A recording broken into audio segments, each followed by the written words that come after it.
Hello, this is Crispin Flintoff from Not the Andrew Marr Show.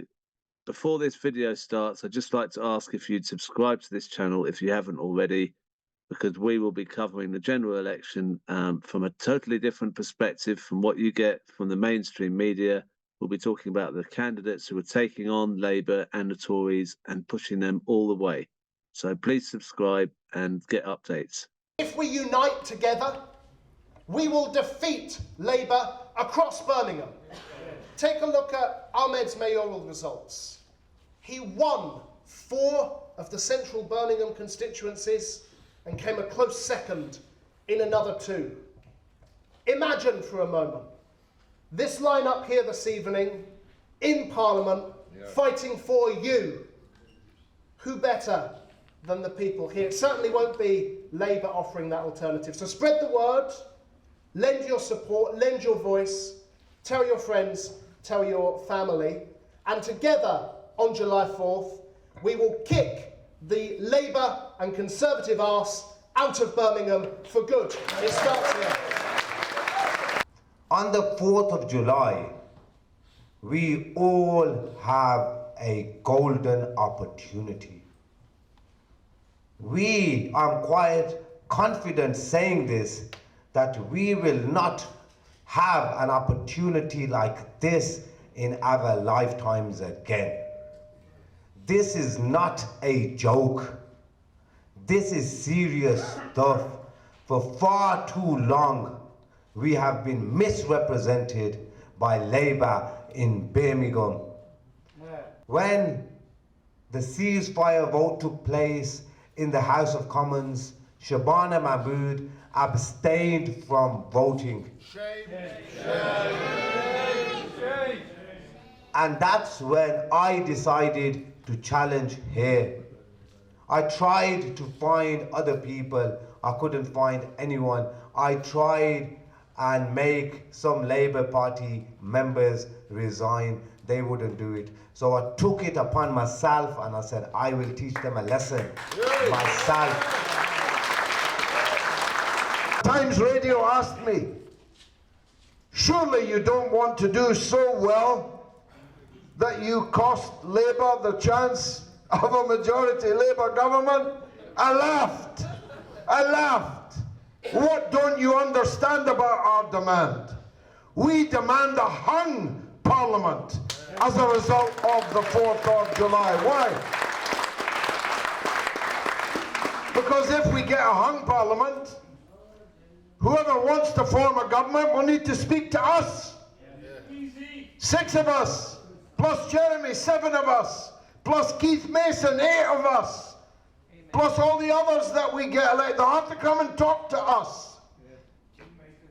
And we're reasonable people. We have a price tag, a price list, and guess what's right at the top of it? We'll say to Starmer or Sunak, probably won't be him, he'll have been overthrown around about 1 minute past 10 on the 4th of July. But whoever it is, if they want to come to us and seek at least our abstention in a motion of confidence to form a government, we have a price list. And right at the top of that list is this: we will not support any government that refuses our demand to break all relations with the apartheid state of Israel and its genocidal massacres.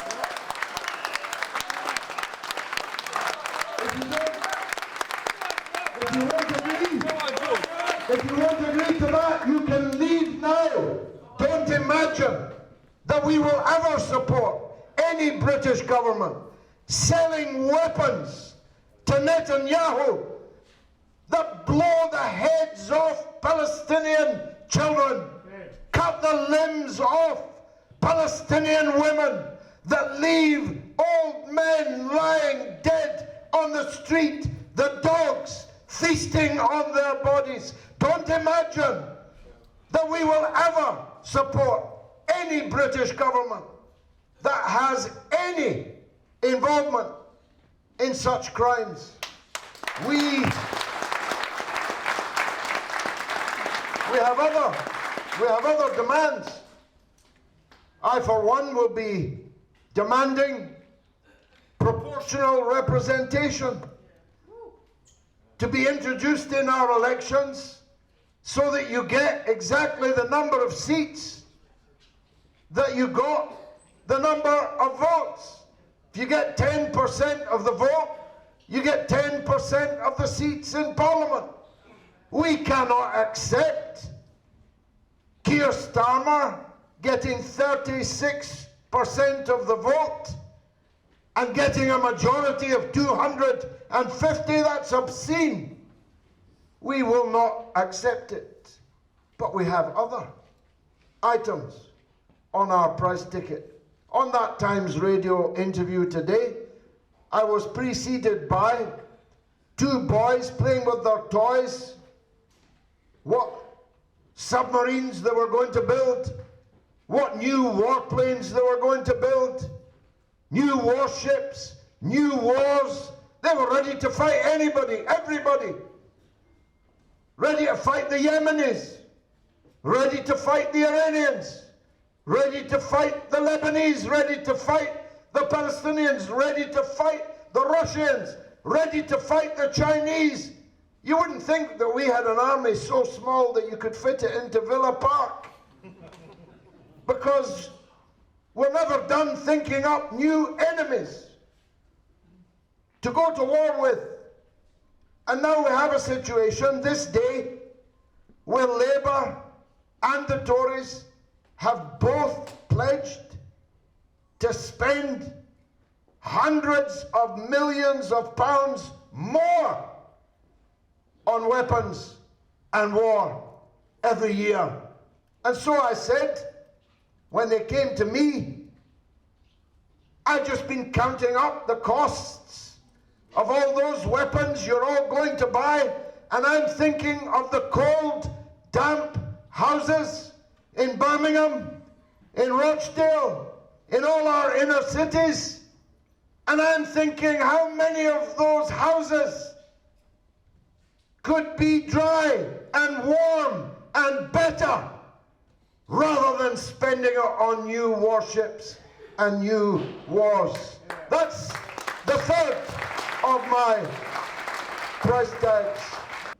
We have been overwhelmed by the response in these early stages of our campaigns. Labour do not understand the depth of disillusionment, the depth of utter revulsion for the Labour Party across Birmingham. And I promise on July 4th, there's going to be a big shock in store for Labour in Birmingham. You said that you've only met one Labour voter on your door knocking. I mean, was that tongue in cheek? How many are you really meeting?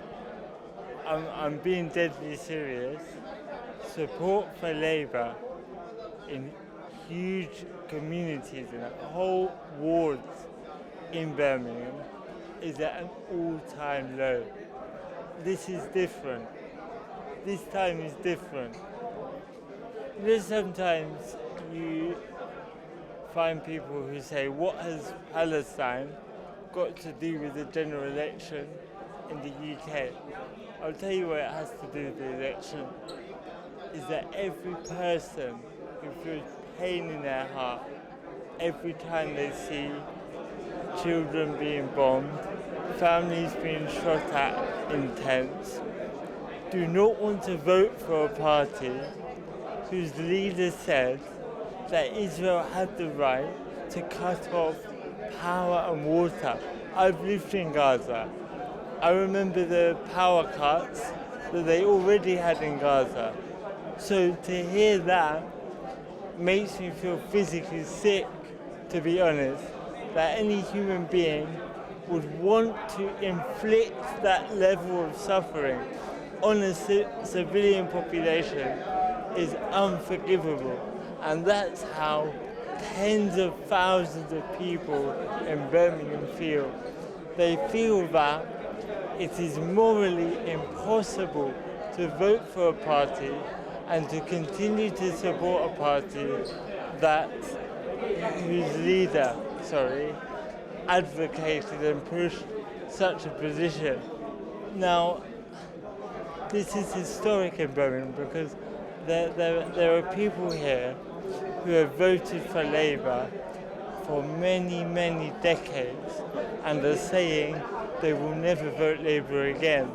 There are also young people who have never voted who are saying they're registering to vote for the first time because people feel moved by this issue. Now, of course, there's more to the election than Palestine, but the point is people are fed up with Labour. The Conservatives have no chance in Birmingham. That argument of the lesser of two evils is completely redundant in Birmingham. The question is, what has Labour done for us? When you go to Small Heath, an abandoned community that the political class have tossed aside, when you go to Tyseley, Acots Green, Sheldon, Stetford, Yardley, we're meeting people on the doors who are saying, for the last 10 years, or almost 10 years, we've had a Labour MP. What has she done for us? What has she done for us? So it's not to say that Palestine is the only issue, but it is a huge issue. And for me, to feel sympathy with people suffering wherever they are in the world is the most basic human instinct. I don't know why anyone finds that surprising, to be honest. The fact is, it's a two-horse race between Labour, who are able to kind of, mobilise all of their resources and have the media at the beck and call, against Jody, who's the grassroots alternative candidate, fielded by now the Workers' Party, George Galloway's Workers' Party. But he has overwhelming support. I think amongst every subsection of our community in this constituency, he has, people are fully behind him. I've yet to meet someone, especially in Small Heath Ward, who opposes him. You might get the odd person who's traditionally associated with Labour or whatever, but what they're telling us privately is that they support Jody. Some of them can't come out in the open and do it, but everyone's for Jody. Jody for Yardley, guys. I'm going to knock every single door in Ladywood before the election finishes, so I'm quite busy, but functions and rallies are a part of campaigning. And we'll get more people out to try and support you as well and do all that door knocking with you. Crispin, you need to come yourself and do some door knocking with me. You promised me you're going to come down in the mayoral election, but you didn't. So I need your support for the general election. Right, all right, okay, right. You got me there. Yeah. All right, I'll be up doing some door knocking. Yeah. So I've got Crispin to agree now to come and do some door knocking with me. So yeah. He's a lawyer too. He knows he's got it on video. It's That's a contract right now. So if he doesn't turn up, he's going to be breaching the contract. You see. All right. Well, thank you for getting me into a campaign. Nice one.